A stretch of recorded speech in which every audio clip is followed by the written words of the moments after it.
welcome back to the channel, everyone. It is officially 2026 and I'm super hyped to have all of my family and friends back online with me. We have a massive year planned and we're kicking things off with a series that's all about leveling up your health and reclaiming your energy. So sit back and get ready because we're dropping expert presentations on subjects like understanding and regulating stress and anxiety, the game-changing power of physical therapy, and the ultimate blueprint for staying healthy, covering things like how to have healthy blood sugar numbers and healthy blood pressure numbers as well. We're not just getting older, we're getting better. So let's make 2026 the most vibrant year that we've had so far. Let's go. All right, family and friends, we're about to kick it off. Now, welcome to the first presentation of a 3-part series. These are the presentations that were presented during the first annual Berean Word Women's Health Ministry that took place in 2025. This is an annual conference, and these are the presentations from that first annual conference. The first presentation, done by yours truly, will be talking about the difference between anxiety and stress. So during this presentation you're about to watch, you'll see things like the definition of stress and anxiety so we can know the difference between the two, the impact that stress and anxiety have on your well-being, coping strategies and management techniques, and even just promoting mental health and overall resilience. Okay, so sit back, relax, and hopefully you'll find a couple of pointers that you can take home with you to help you regulate stress and anxiety when it comes on. Here is so much information that can be given out when it comes to holistic health. Everything from your mental health, emotional health, physical health, and so on, spiritual health, and so on and so beyond. Although we are expertise in our areas, we are not your professional doctors or therapists, so please see your own doctor if you plan on making any big changes to your own workout regimen or your diet. And we also don't advise you go against your doctor's advice if you hear something different today that don't match with what your doctor told you. Please consult your doctor. Please consult your father. All right, a little bit about me, because I always want to know, like, you're up here telling us this stuff, but how can you be the one telling us this stuff? What you do? So I'm going to tell you a little bit about me. I got my bachelor's in science from also in criminology and criminal justice. I went on to get my master's in professional counseling at Lindenwood. I'm a licensed clinical therapist in California, Illinois, and Missouri. I am certified in suicide prevention, trauma-focused cognitive behavioral therapy. I also specialize in sexual, physical abuse, anxiety, depression, and OCD.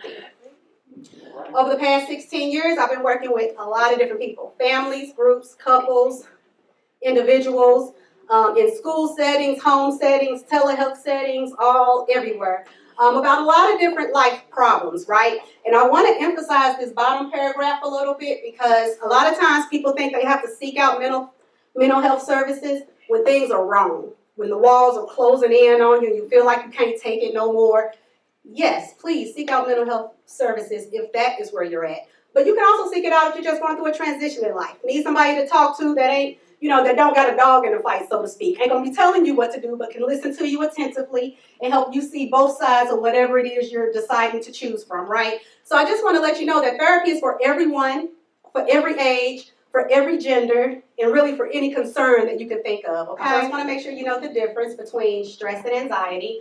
Although the symptoms can mimic and be the same, stress and anxiety is actually different by definition. So I'm going to share that definition with you guys. We're going to talk about the impact that stress and anxiety can have on your well-being, talk about ways to cope with it and ways to manage it, and then promoting resilience with your mental health. All right, so let's talk about stress and anxiety. Stress. Look at stress as feeling overwhelmed, having a lot to do. You're not worried about how you're going to do it, but you just know it's a lot to do, and you kind of feel the pressure of doing that, right? So stress is an emotional response to external pressures or challenges that we face in life, where anxiety is more so the worry part. You can have stress and anxiety at the same time, but anxiety is more so the persistent internal fear, and it's often without an immediate trigger. If you think about it, when we find ourselves anxious, whatever the situation is that already occurred, it's us and how we're thinking about it and how we're perceiving it that's now sparking up that anxiety. So the cool thing I like about that is if you are the cause of the problem, you can be the one to fix the problem, right? There is hope in it. Okay? Importance of recognition. You do want to know the difference between stress and anxiety because if you're stressed, you might choose to handle it one way, like delegating maybe some of the things you have to do, or maybe taking some of those things off of your plate that you have to do, versus if you're anxious or worried about something that might require some different maintenance, right? So knowing the difference between the two are definitely important for you to be resilient from it. Okay, so let's talk about some common triggers to stress and to anxiety, okay? We know that work demands can be one. If you have if you have demands or deadlines that you gotta meet, definitely, if you have quotas that you gotta meet, you know, bosses and supervisors kind of coming down on you about the things you have to do, even sometimes our own expectation of ourselves. You know, if you have that perfectionist type of mind frame and you feel like you gotta try to do it all within 24 hours, right? That could be a stress.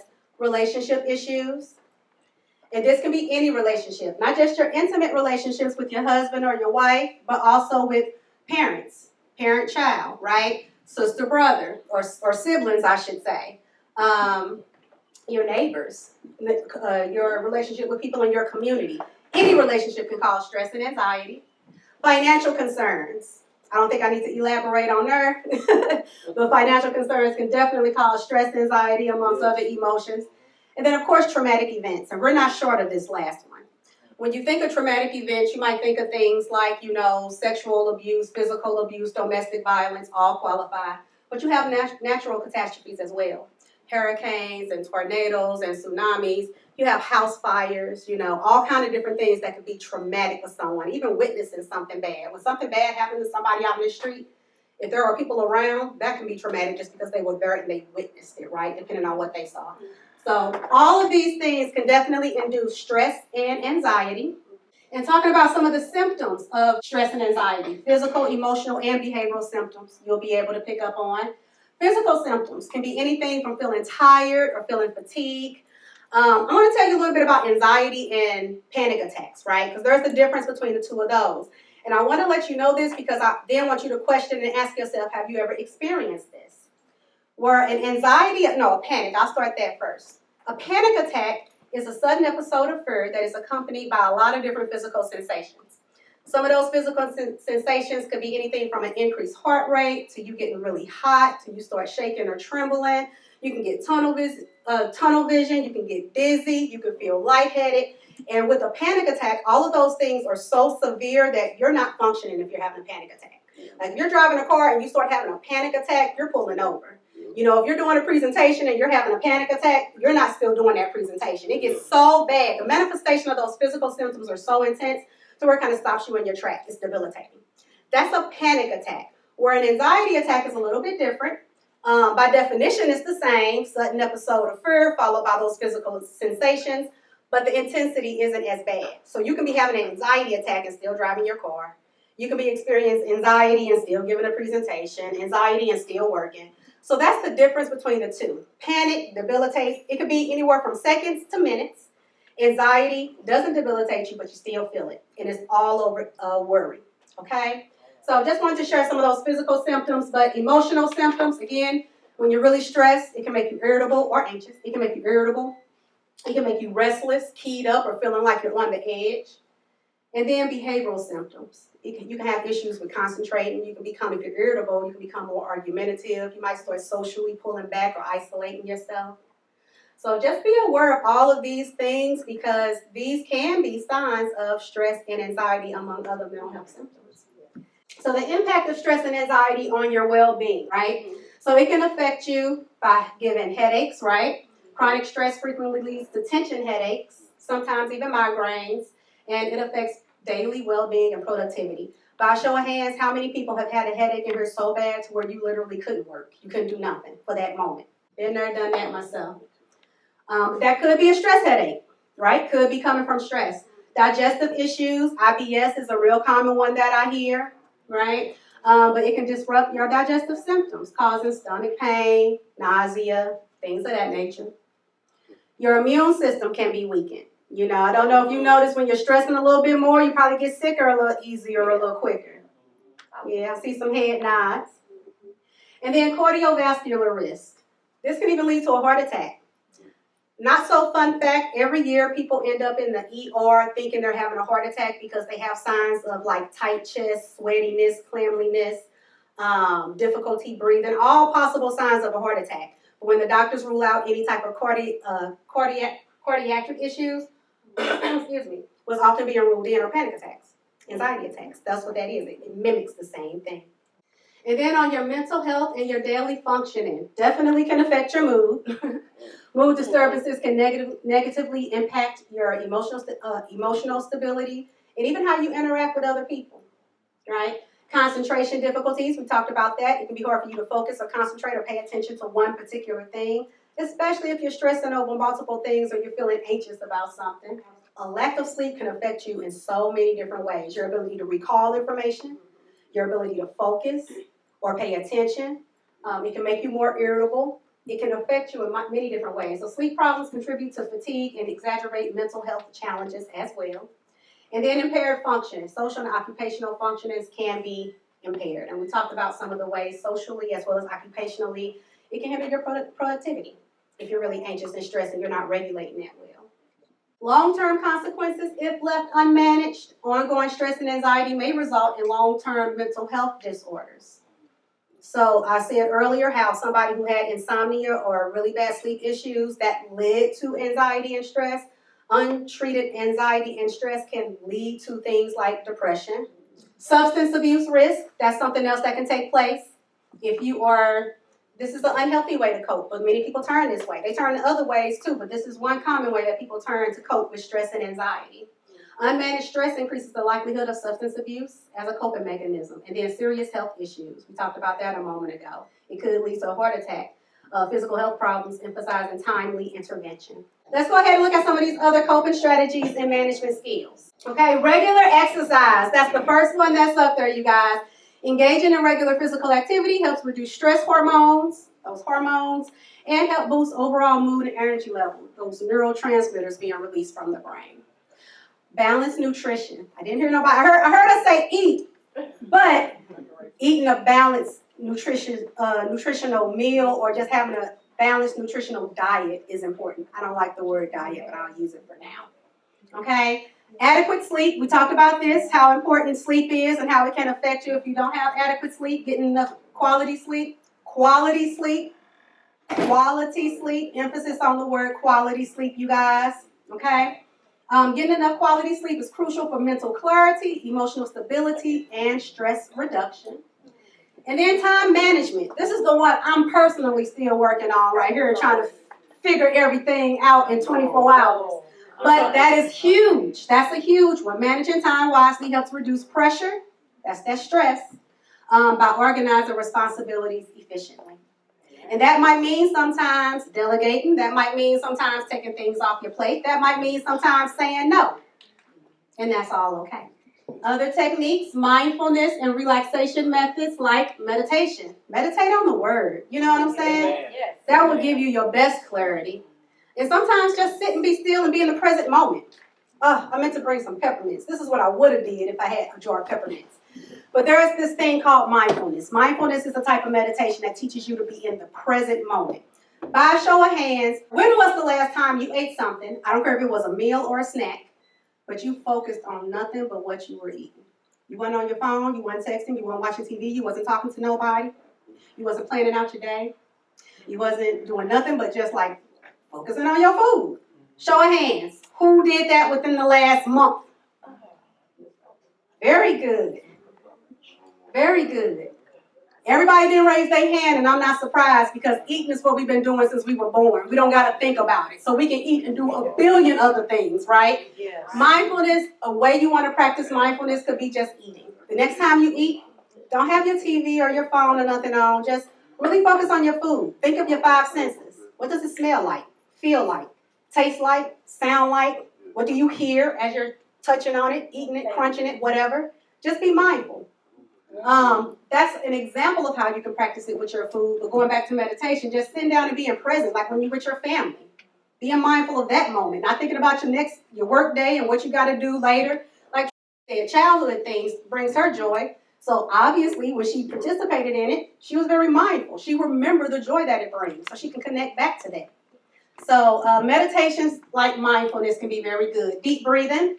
There's all kind of deep breathing techniques that you could try. I'm going to actually have you guys try one with me now.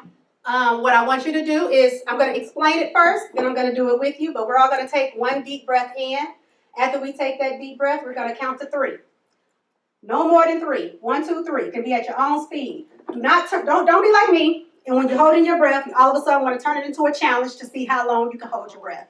That's not this, okay? I really don't want you to go past 3 seconds. So it can be 1, it can be 2, no more than 3, and then I want you to blow it out. Now here's the thing. When you breathe in, I want you to try to suck in all the oxygen that you can. Like this is your last time being able to breathe in that breath. It don't got to be fast, but you're really many times we cut ourselves short with the oxygen that we can put in our body because we're so busy trying to talk and do all these other things. So this is a way to make sure you're getting oxygen to flow into your bloodstream. So you breathe in until you can't breathe in anymore. Pause for no more than 3 seconds. And then I want you to push all of that carbon dioxide out of your body. Push it out until you can't push it out anymore. You're trying to empty all of that carbon dioxide out of your lungs.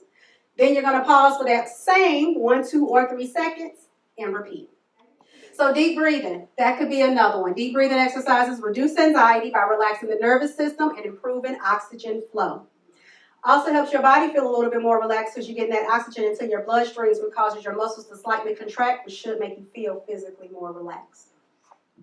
Muscle relaxation. Progressive muscle relaxation relieves physical tension by systematically tensing and relaxing muscles. This is one that I say always consult your doctor or at least listen to your body and know, but it's just that. You start from your head to the bottom of your feet or vice versa, and you tighten up a part of your body really, really hard for about 5 seconds, and then you let it go loose. And then you tighten up the next one and let it go loose. And tighten up the next one, and you're just doing it from head to toe. And by the time you're done, you should physically feel more relaxed. Okay? That's what progressive muscle relaxation is. And then prayer. And instead of me talking, I just put the scripture up here because it can say it better than me. 1 Thessalonians tell you that always be joyful. Never stop praying. Be thankful in all circumstances, for this is God's will for you who belong to Christ Jesus. Prayer changes things. Prayer works. Yes, it does. All of these are great methods and ways to deal with emotional distress. You can also seek professional help, okay? Recognizing those persistent symptoms before it gets too high, before you feel like you can't take it anymore. They're there. Is your sleep thrown off? Are you eating differently? Are you socializing differently? Just kind of do a self-check-in and see if anything's different in those areas. And if it is different, ask yourself, why is it different? It could be because you're emotionally distressed. So seek help when symptoms last long or disrupt daily activities, indicating the need for professional help. Consulting mental health professionals, therapists, and counselors, we provide tailored treatment plans to address individual mental health needs effectively. Therapy isn't just therapy. There are so many different therapy techniques that can be given or offered or done while in therapy. So it's important to know exactly what you're going through, or at least go to a therapist that can appropriately assess it so they'll know which treatment modality will work best for you. So let's talk about how to promote mental health and resilience. Your social support is strong. It's important, I should say. Building strong support networks, emotional support, family and friends offer vital emotional support, and it helps manage stress effectively. Practical assistance, community groups, provides practical help to ease daily challenges. Your church, go to your church home. And build connections, no matter where you at. Strong relationships foster a reliable support network for personal and emotional well-being. So your family, your friends, your community, your neighbors, your church, all of those relationships matter. Being antisocial isn't good because that means you're pulling back and you're not connecting. You might not have to connect as much, but everybody needs somebody. I don't care who you are and what you got going on. Everybody needs somebody. Developing healthy habits for mental health. So engage in hobbies, right? Participating in hobbies promote relaxation and reduce stress, supporting mental health. This is huge because we can get so busy with being responsible as adults that we can let our hobbies slip to the side. And now we're all overwhelmed and stressed because we ain't taking time for us. We are equally important. What they tell you on the plane is if your oxygen mask was to drop, put it on yourself first before you help the person next to you.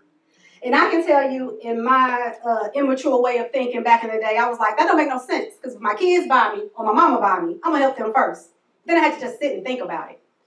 Fool, you ain't helping nobody if you on the ground passed out, right? You got to take care of yourself so you can then help everybody else. So it makes total sense. The same thing applies to how we live our daily life. We can only be the best mom, sister, father, brother, church member, all these pastors, all these different things, if you first make sure that you are whole and healed and that you're taking care of yourself, that your temple is good to where you can live out of it without. Okay? Maintaining routines. Consistent daily routines provide structure and stability, enhances mental resilience, makes life a little bit easier when you just know what to expect and what you're going to do. And setting realistic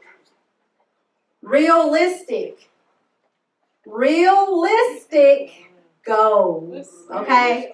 Realistic goals. Realistic goal setting fosters motivation and a sense of accomplishment and mental well-being. I always tell people, if you have a really big goal that you know you ain't going to complete within a year, maybe 2 years, break it down into something smaller, just so you can at least still see your progress, right? Reducing stigma and encouraging open conversations.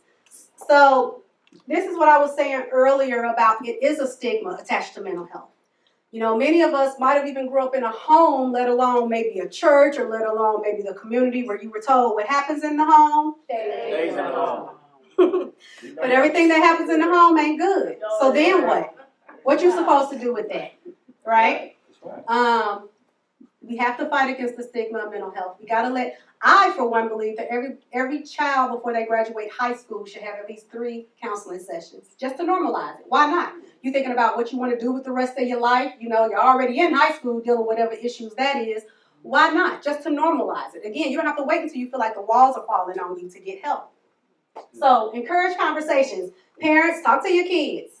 I specifically will ask mine, you stressed? You good? How you feeling today? Feel it in your chest? What's going on? Talk to me. Tell me what's up.